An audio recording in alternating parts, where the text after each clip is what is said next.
तो जैसा कि पिछले एपिसोड में हमने देखा कि फैंग यू यिन को पिक करने के लिए एयरपोर्ट पर गया था, जिसके बाद यू यिन और फैंग एक दूसरे के साथ मिल ही रहे होते हैं कि तभी वहां पर सन चाओ भी आ जाता है। यहाँ पर सन चाओ को ये मालूम नहीं होता कि फैंग कौन है। वो तो फैंग को एक नॉर्मल स्कूल का स्टूडेंट समझ रहा था और उसके साथ बड़े ही एटीट्यूड के साथ बात कर रहा था। तभी वहाँ पर यू यिन का ब्रदर जू गैंग भी आ जाता है और वो फैंग को ब्रदर इन लॉ कहकर बुलाता है। तो ये सुनकर सन चाओ बहुत ही ज्यादा शॉक हो जाता है और फिर यू यिन का ब्रदर सन चाओ के साथ फैंग को इंट्रोड्यूस करवाता है और कहता है कि ये हमारी बेस सिटी ऑफ जियांगनान के जिगजियान मार्शल हॉल का न्यू इंस्पेक्टर है और ये मेरी सिस्टर का होने वाला हस्बैंड भी है। तो ये सुनकर सन चाओ को बहुत ही बड़ा झटका लगता है और वो अपने पैरों पर खड़ा भी नहीं हो पाता और पीछे की तरफ गिर जाता है।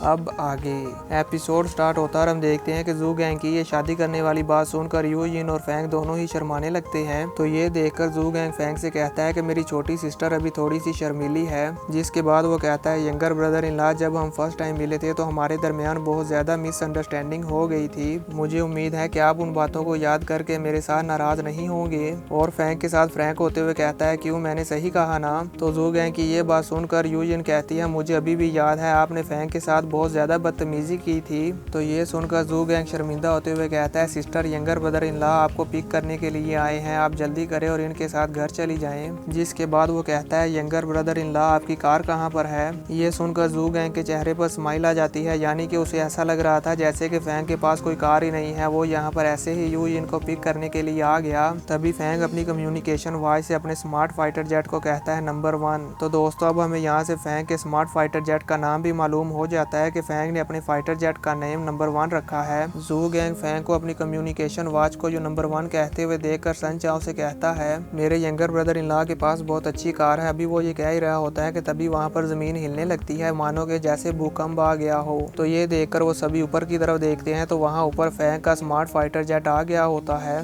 उस फाइटर जेट को देखकर जू गैंग और सन चाओ बहुत ही ज्यादा शॉक हो जाते हैं और उन दोनों के मुंह खुले के खुले ही रह जाते हैं और वो दोनों कहते हैं ये तो।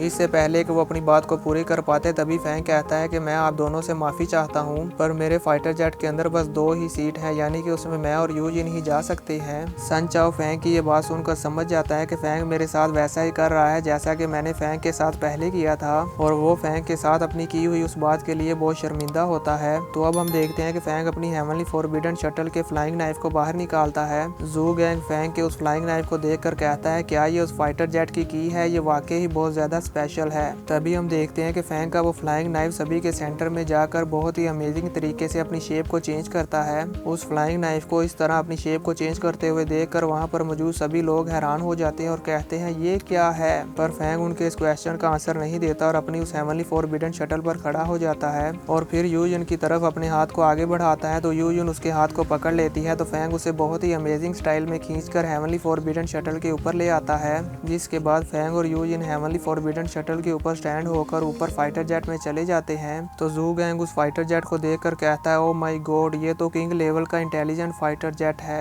फिर वो उस फाइटर जेट की प्राइस का अंदाजा लगाते हुए कहता है कि अगर हमारी पूरी जू फैमिली अपने सारे पैसों को इकट्ठा भी कर लें तब भी हम ये किंग लेवल का स्मार्ट फाइटर जेट बाय नहीं कर सकते। और वो अपना सर पकड़ते हुए कहता है कि मेरा यंगर ब्रदर इन लॉ तो मेरी सोच से भी ज्यादा अमीर है। तभी वो सन चाओ की तरफ देखता है तो सन चाओ अभी भी फैंग के उस फाइटर जेट को देख रहा होता है। तो ये देखकर जू गैंग सन चाओ से कहता है कि मैं तुम्हें एडवाइस देना चाहूंगा कि अब तुम यू यिन को हासिल करने के लिए गिव अप कर दो, क्योंकि मेरे ब्रदर इन लॉ फैंग के होते हुए तुम यू यिन को हासिल नहीं कर पाओगे। अब अगर तुमने मेरी सिस्टर को परेशान करने की कोशिश की तो फिर तो तुम्हें तुम्हारा गॉड ऑफ वार फादर भी नहीं बचा पाएगा।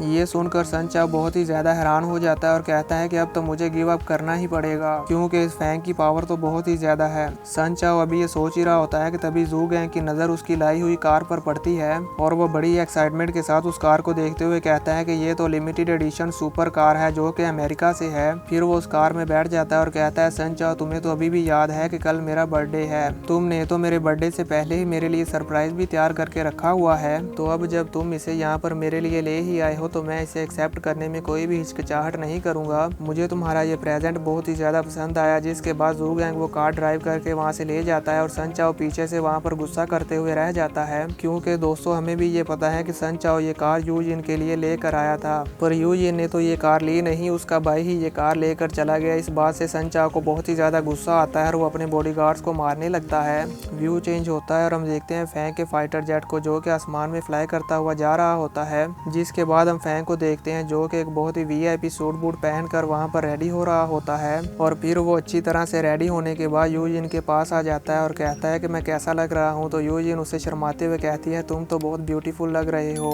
जिसके बाद वो दोनों फाइटर जेट की विंडो में आकर बे सिटी ऑफ जियांगनान का व्यू देखने लगते हैं, जो यहाँ से देखने पर बहुत ही ज्यादा प्यारा लग रहा है। और यूजिन तो उसे देखकर बहुत खुश हो जाती है। और फिर वहाँ पर बे सिटी ऑफ जियांगनान के बैरियर आ जाते हैं। तो यूजिन उस बैरियर को देखते हुए कहती है फैंग क्या तुम्हें अभी भी वो बात याद है जब हम दोनों ने यहाँ बैरियर पर खड़े होकर एक विश की थी। तो फैंग उसे कहता है हाँ मुझे याद है, मैं वो दिन कैसे भूल सकता हूँ। वो दिन मेरी ज़िंदगी का सबसे अच्छा दिन था और उस दिन मैंने अपना सेमीफाइनल का एग्ज़ाम पास किया था, यानी कि मैं वॉरियर बनने के लिए क्वालिफाइड हो गया था। तो यूजिन उसे कहती है हाँ तुमने सही कहा और हम दोनों ने ये नहीं सोचा था कि तुम एक साल में इतने ज़्यादा हायर पोजीशन पर चले जाओगे।